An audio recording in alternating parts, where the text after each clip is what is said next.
Moino moves Abuja low-cost housing for Akwa Ibom indigents in Federal Civil Service. Suko underway as House of Assembly Committee on Environment inspects impact of Eastern Obolo oil spillage. Ibom Industrial Park, Ministry of Lands moves to perfect government revocation order on undeveloped plots. President Tinubu says no going back on subsidy removal, promises to maintain current palm prices. We have details of these and other stories in a moment.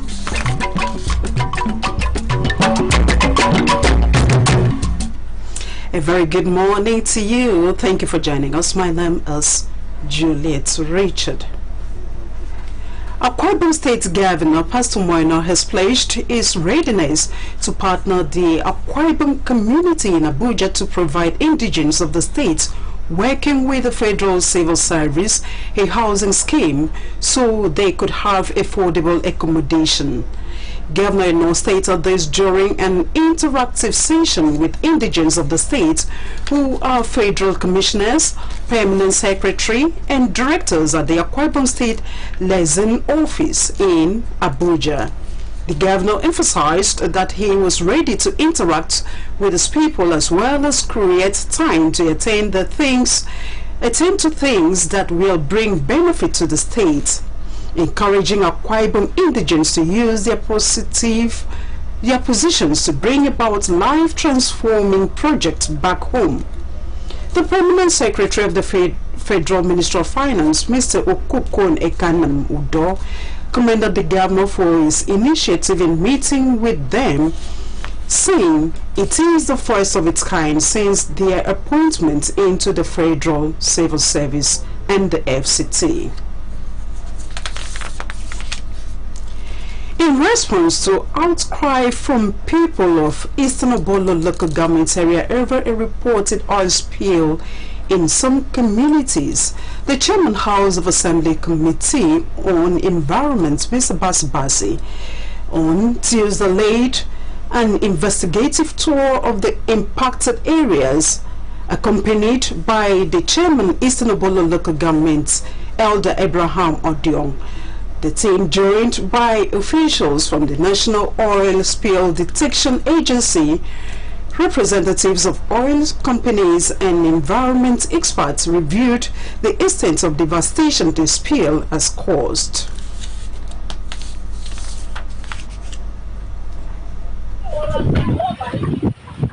This was the situation 3 weeks ago when people of Obianga and Ikonta communities woke to the occurrence of the devastating spill that has negatively impacted their livelihood. The over 45 minutes journey by speedboat from Okorete to the affected communities signposted their already challenged socioeconomic realities. Reviewing the situation, the team was shown round the impacted shores, including damaged fishing nets and the pollution belt, the river, which is the mainstay of their economy. The House Committee Chairman on Environment, Mr. Basibasi, while assuring of the 8 Assembly's pro-people disposition, sympathized with the people on the occurrence, promising the committee will leave no stone unturned at ensuring the find succor. Today, as we have seen that there had been a massive oil spill on the shores of Eastern Obolo. Samples of the spill has been taken for the purpose of fingerprinting. We have seen for ourselves. I have also seen for myself, as chairman on the House Committee on Environment, the devastating effects of this spill. And I'm hoping that as we get back to the House of Assembly, every report that is needed for me to give as a committee will lay it on the floor of the House of Assembly. And the House of Assembly, which I know is people-friendly, will rise up to the occasion to salvage the situation that we have found in Eastern Obolo. Chairman, Eastern Obolo Local Government Council, Elder Abraham Odiong, while narrating the ordeal of his people, called for help to mitigate the negative impact of the spillage on the economy of the area. The economic life of the people that are living here has been crippled by the effect of this oil spill. And you can find out that all throughout this beach and Atlantic shore all through this span, you can see it all through. From where we started, you can go on and on and on and on. We need government intervention and the company that is responsible to fix the leakage, do the cleaning, and also give compensation. Village head of Obianga, Chief Humphrey Oyet, and representative of Ikonta, Chief Lavde Okworo, pleaded an extensive investigation to bring an end to the perennial crisis of oil spillage in their communities. We reported this thing last time to House of Assembly. They pursued this thing to the extent that we don't know, even till today, nothing happened. This time around, this same thing happened. And we reported the same thing to House of Assembly. This is the fourth time it has happened. And our people have been going down. A lot of people lost their nets.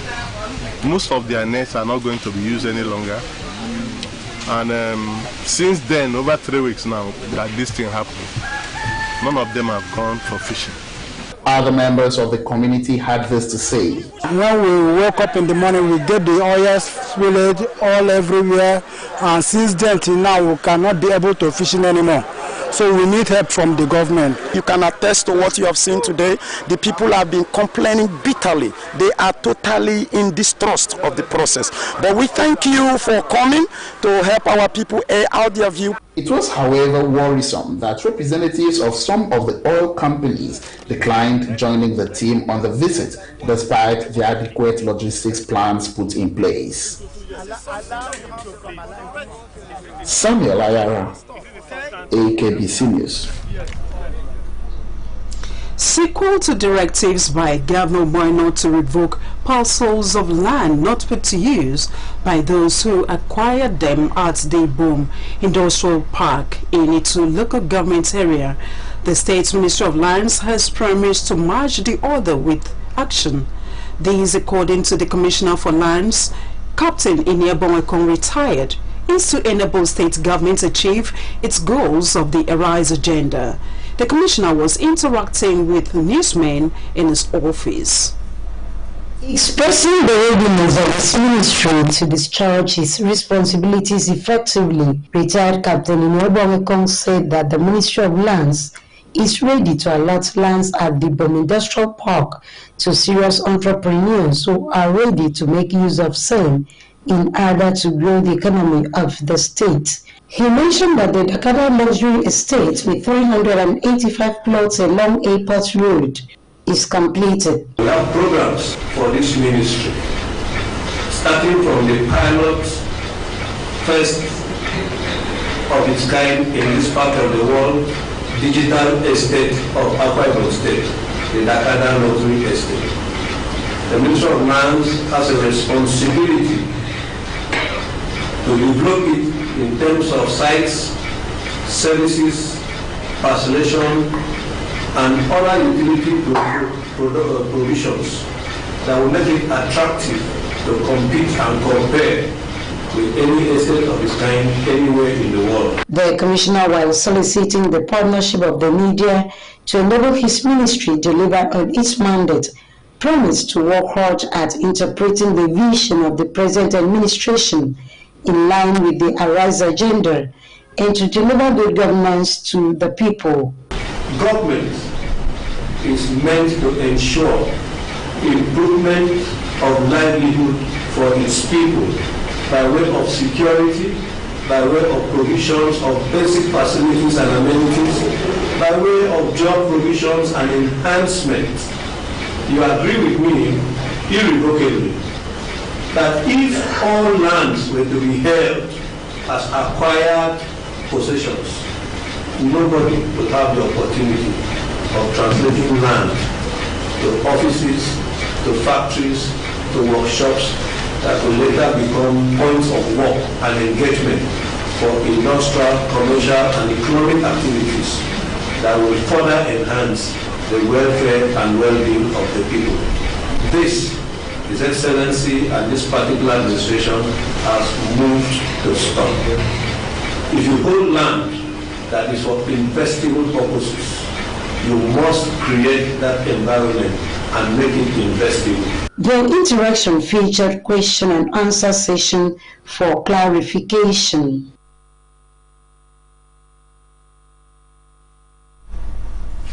The Commissioner for Housing, Mr. Twekon Raphael Bassi, has embarked on an inspection tour of ongoing housing estates projects in the state. This time, the tour took him to Ibionibom local government area to ascertain the level of work, which he noted aligns with the ERISE agenda of Governor Umoino's administration. Esther Morin completes the report. Otwekon Raphael Bassi urged contractors to speed up the work in order to put everything in place within the allotted time. He called on the contractors and site engineers to also look into internal road constructions and proper drainage system in order to achieve a good access to the estates. According state government is highly interested in seeing to the completion of this job. Supervisory team from the Ministry of Housing makes it a point of duty to visiting this place, advising on working to specification, advising on timelines, advising on when the project should be completed. Governor, on his own part, has done its own obligation, and I must confess, this job is 100% funded. We are coming here to give the people today as the benefit of doubt and to appeal to the contractor to rise up and be alert to responsibilities in various areas of specification here. The inspection took them round the estate's interiors and its surroundings to ascertain the way forward to the realization of the project's goal. They frowned at the contractor's slow work pace and called on them to put necessary finishing touches in place for prompt inauguration, as constant monitoring will be put in place to ensure the progress of the project as well as its completion on schedule.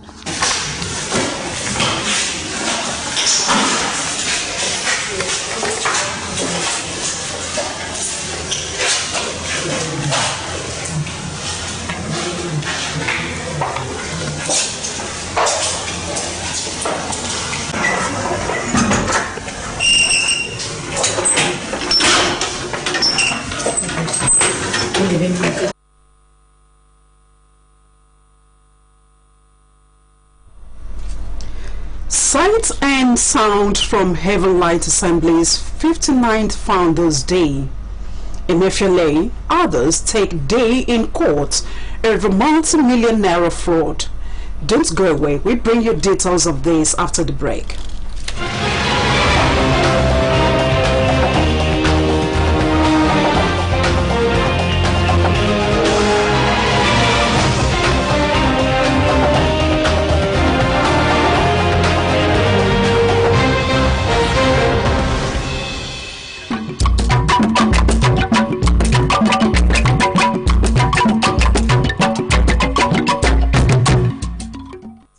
Back and now to the rest of our stories. The 59th Founders Day anniversary of the Heaven Light Assembly Church of Nigeria held Sunday amidst pomp and splendor at the church headquarters in Ikoriyaneti, in Sarubium local government area. The celebration themed "Great is Thy Faithfulness, O Lord" featured song renditions, open air gospel outreach, and a charge on the church faithful to always be thankful to God for giving them victory over life's travails. Mercy Ekere tells us more. And worship by the church faithful with songs and renditions by the angel voices and the inner temple choir.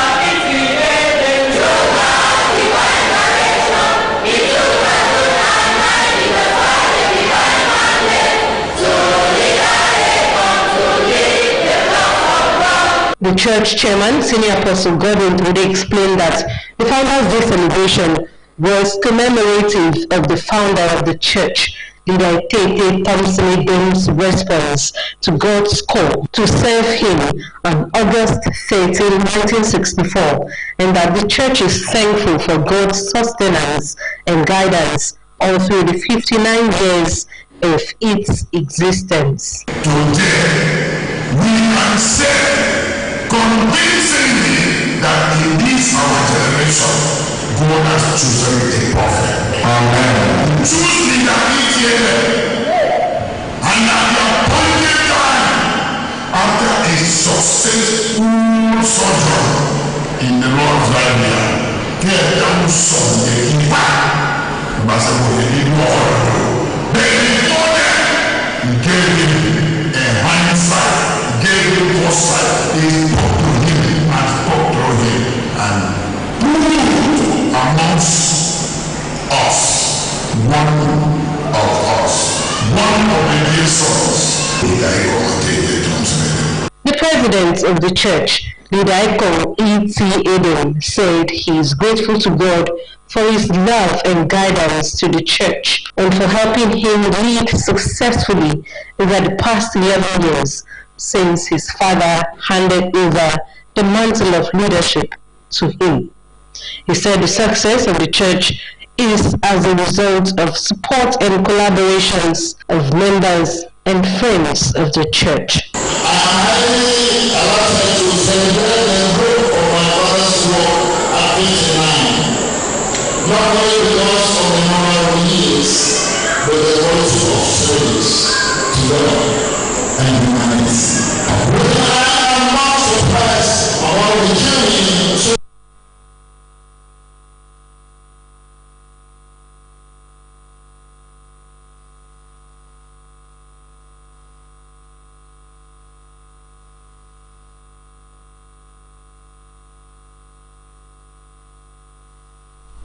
We apologize for that hitch. The Maurice Leso Akan Glow Foundation has distributed seedlings and extended other support to farmers across the state as part of the 2023 International Youth Day celebration. Green Skills for Sustainable Agriculture was the sub-theme for the foundation activities. Eyaranopo reports that the International Youth Day, marked worldwide on August 12, was on the theme Green Skills for Youth Towards a Sustainable World.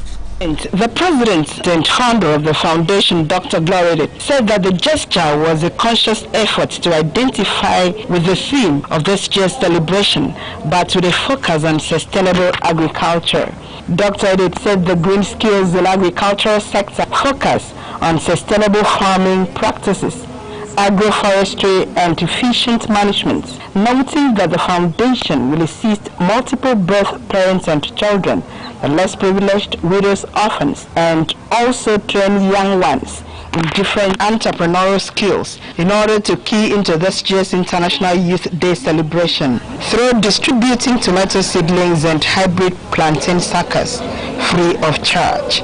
She urged the beneficiaries to take advantage of the training to improve themselves and maximize their yield. We are marking the International Youth Day, the issues surrounding the youth in the global society. Because one of the things we want to encourage in this foundation is for youth to live up to expectations. And that is why we are here today. Specifically, we've selected some of the vegetable farmers. We will distribute these seedlings, the tomato seedlings and the plantain suckers to the vegetable farmers. Also speaking, the Commissioner for Agriculture and Rural Development, Dr. Fion-Ofo, lauded the initiative and the impact of Dr. Glory, as well as the foundation, in joining the participants to take the training seriously.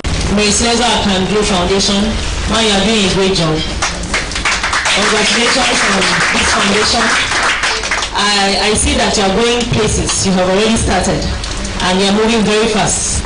Agriculture is the way forward now. You don't need to look down on yourself. I don't allow anybody to look down on you, because if man does not eat food, he cannot reason properly. In her remarks, The coordinator of the Akanglo Foundation, Mrs. Jane Michael Essien, stated that a sustainable society cannot be attained without agriculture, hence the need for the youth and everyone to be involved in agriculture, adding that the foundation's theme, Green Skills for Sustainable Agriculture, is taken on the 2023 Youth Celebration theme, but with a focus on sustainable agriculture. So to celebrate the 2023 International Youth Day, the foundation known as Mary Slazor Akanglo, this foundation is poised. We want to go back to that area of conventional farming, intensive farming, so that we can have enough food to eat and to sell. In a goodwill message, the representative of Akwa Ibom State Youth in Agriculture, Prince Ofyong, said Dr. Gloria Det did not have a foundation when she started saving lives, describing himself as a beneficiary of her magnanimity. The participating farmers were also trained on the preparation of vegetable nurseries, planting with efficient management to maximize profits and maintain quality by the resource person, Dr. Manuel Akban. Goodwill messages were presented by the State Chairman of Farmers Association of Nigeria, Prince Basinwang, Mrs. Benedict Udoekwere, leaders of different vegetable farming cooperatives. They appreciated the foundation for making the day with a sub-theme tied to agriculture and the distribution of seedlings. The passion, the values that you have, that you can develop something that can support the society to be sustainable. Thank the president of Mary Slazor Akanglo Foundation. We've been planting for the past few years. Thank you. It's very interesting to us. Thank you. You're doing well. This woman, who is the visionary of Mary Slazor Akanglo Foundation, has a heart for helping others. I'm very happy today to be part and parcel of this agricultural environment.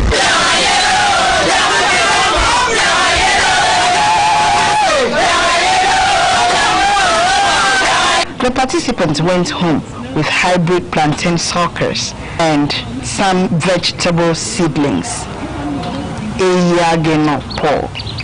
AKBC News. President Bola Tinubu has said the federal government will take measures to maintain the current palm price of premium motor spirits, otherwise known as petrol, in the country without a reversal of its policy on subsidy removal. He also said the authority by the Nigeria Labour Congress NLC to shut down the economy over a rumored plan to further increase fuel prices was premature, stressing it was incumbent on all stakeholders to maintain their peace. The president assured that there would be no further increase in the price of petrol in any parts of the country, a position the Nigerian National Petroleum Company (NNPC) Limited has corroborated. This came as the Kenyan government, which also removed fuel subsidies at the time Nigeria did the same, reintroduced fuel subsidies to curb soaring prices of petrol, kerosene and diesel in the country, though for 30 days. Special advisor to the president on media and publicity, Ajuri Ngelele, disclosed this while briefing State House correspondents at the presidential villa Abuja shortly after meeting with President Bola Tinubu on the issue, especially following threats by Nigeria Labour Congress NLC to go on strike without notice if fuel price was again increased. The suspended Central Bank of Nigeria Governor Godwin Emefiele will today, Thursday 17, be arraigned alongside an associate, Sir Adutu Yaro, for 6.3 9 billion naira fraud at the Federal Capital Territory High Court in Abuja. Emefiele, who has been in detention since his suspension from office on June 9, was accused of conferring corrupt advantages on Yero, a director in April 1616 Investment Limited. In the charge, jointly signed by the Director of Public Prosecutions, Federal Ministry of Justice, Muhammad Abubakar, Deputy Director of Public Prosecution, Nkiru Jones Nebo, and 8 other ministry officials, the 3 accused persons are alleged to have bought a fleet of over 98 exotic vehicles and armored buses valued at about 6.9 billion naira. Some of the vehicles bought between 2018 and 2020 included 84 Toyota Hilux vehicles, 10 armored Mercedes-Benz buses, 3 Toyota Land Cruisers, and 1 Toyota Avalon car. That's all we have for you this morning, but before we go, a quick look at the major stories. To carry every indigene of the state along in the programs and policies of the Arise agenda, Governor Moino has pledged his readiness to partner the Akwa Ibom community in Abuja to provide Akwa Ibom indigenes working with the Federal Civil Service a housing scheme so they could have affordable accommodation.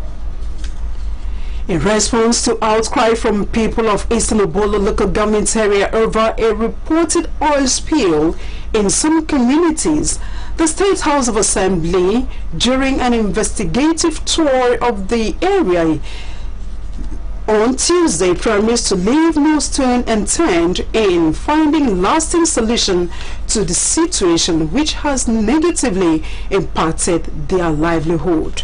We also brought you a report that President Bola Tinubu has said the federal government will take measures to maintain the current pump price of premium motor spirits, otherwise known as petrol, in the country without a reversal of its policy on subsidy removal. That's a package for you this morning. We appreciate your company. Please stay tuned for other programs. I remain Juliet Richard.